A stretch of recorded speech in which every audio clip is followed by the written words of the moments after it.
তো এটা হচ্ছে সেই বুশটা একদম শুকায়, কিন্তু এটা হচ্ছে রিয়ার সাসপেনশন। তো এটা মূলত যে সমস্যাটা হইতো, সাসপেনশন ভালো আছে কিন্তু যখন উঁচা নিচে পড়ে তখন কিন্তু ক্যাটক্যাট একটা সাউন্ড করে।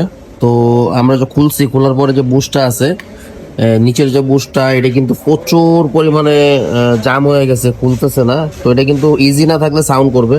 তো বাড়ি দিয়ে খোলার চেষ্টা করবো। এইটা হচ্ছে এইভাবে হচ্ছে আমরা বাড়ি দিব, বাড়ি দিয়ে খোলার ট্রাই করব, এবং এইটার জন্য মূলত সাউন্ডটা আসে।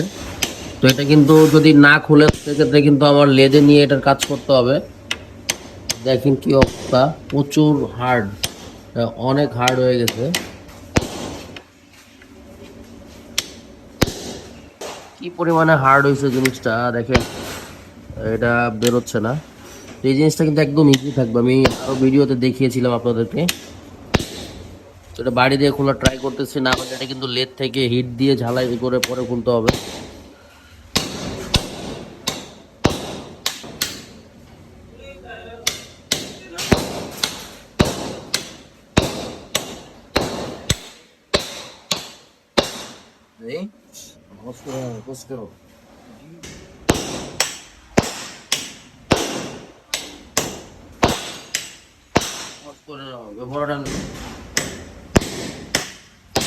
বারবার এটা ওইদিকে নিলে লেখা তুই।